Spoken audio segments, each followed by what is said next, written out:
మీ business ఏదైనా మీ ఊర్లో promotion చేయాలంటే అది సుమన్ టీవీతోనే సాధ్యం. ఇప్పుడే సంప్రదించండి.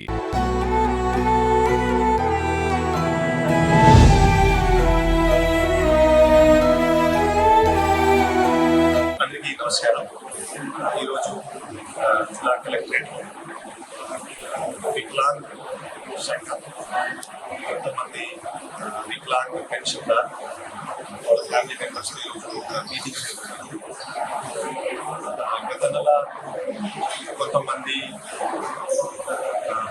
వికలాంగులకి ఒక నోటీస్ బాబు మీ పెన్షన్ క్యాన్సిల్ చేస్తున్నాము, పెన్షన్ 10,000 నుంచి 6,000 తగ్గిస్తున్నాము, ఒక 6,000 నుంచి మీ పెన్షన్ అటువంటి కొన్ని నోటీసెస్ ఇవ్వండి. సో నోటీస్ ఇచ్చిన తర్వాత రాష్ట్ర ప్రభుత్వం కూడా వాళ్ళకి ఒక అపీల్ ప్రొవిజన్ ఇచ్చారు. ఎవరెవరికి అటువంటి నోటీసెస్ వచ్చినాయి మీరు ఒక్కసారి అపీల్ బేసిస్ చేయండి.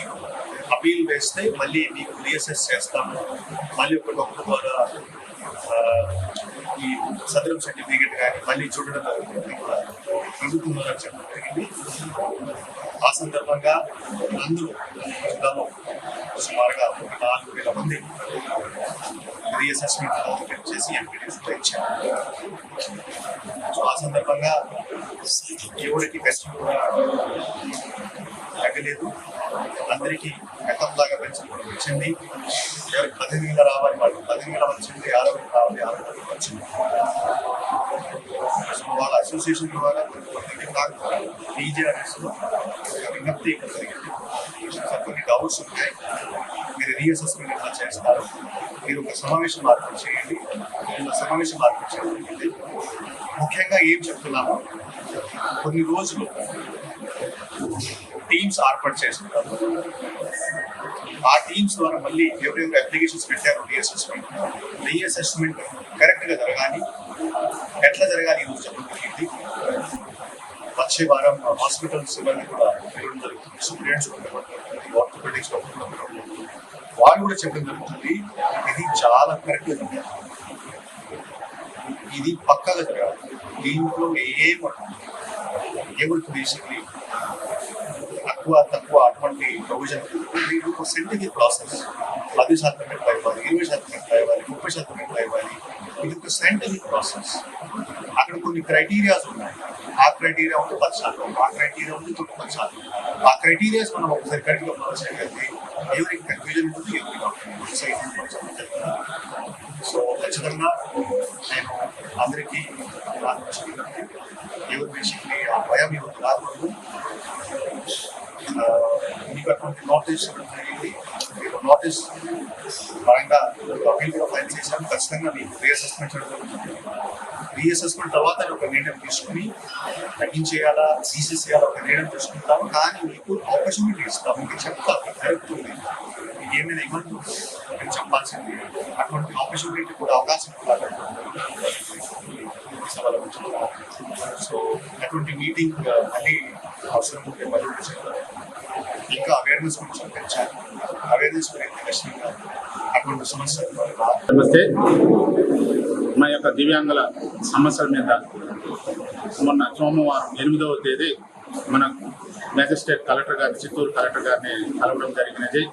అనేక సమస్యల మీద మా దివ్యాంగుల పెన్షన్ కోల్పోతున్న పర్సంటేజ్ తగ్గిస్తున్నారు, పూర్తిగా వికలాంగం ఉన్నా వికలాంగం లేదనేసి నోటీసులు ఇచ్చారు.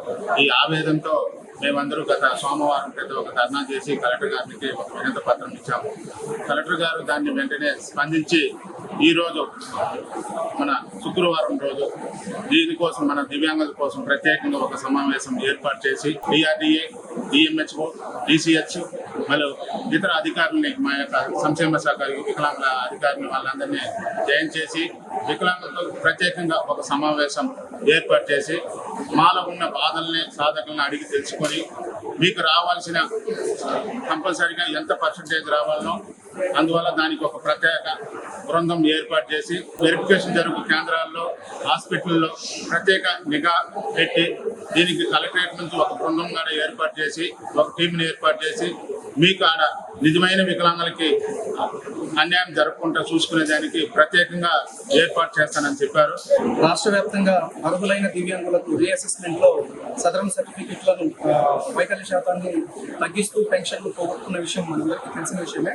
అయితే గత సోమవారం 8వ తారీఖున చిత్తూరు కలెక్టర్ వారి కార్యాలయం దగ్గర భారీ ఎత్తున ధర్నా నిర్వహించి మా సమస్యలను PGRS లో గౌరవ జిల్లా కలెక్టర్ సునీల్ కుమార్ ఐఏఎస్ గారికి విన్నవించడం జరిగింది. అయితే కలెక్టర్ గారు స్పందించి ఈ దినం అంటే శుక్రవారం రోజున DMHO మెడికల్ డిపార్ట్మెంట్ అధికారులతో DRD అధికారులతో ఇక్కడ సమావేశం చేయడం జరిగింది. ఈ సమావేశానికి పూర్తిగా 90% పైన వైకల్యం ఉండి రిజెక్ట్ అయిన వాళ్ళు, ఎక్కువ శాతం వైకల్యం ఉన్నప్పటికీ వైకల్య శాతాన్ని తగ్గించిన 2 కేటగిరీ వాళ్ళని జెన్యూన్ పర్సన్స్ ని ఇక్కడికి పిలిపించడం జరిగింది. కలెక్టర్ గారు వాళ్ళు ప్రతి ఒక్కరిని కూడా క్షుణ్ణంగా పరిశీలించారు. అయితే ఈ వైకల్య శాతాన్ని తగ్గించడము, పూర్తిగా తొలగించడము, సర్టిఫికెట్ లో ఏజ్ డిఫరెన్స్ కరెక్షన్ అవకాశాలను కల్పించమని చెప్పి మేము కలెక్టర్ గారిని కోరడం జరిగింది.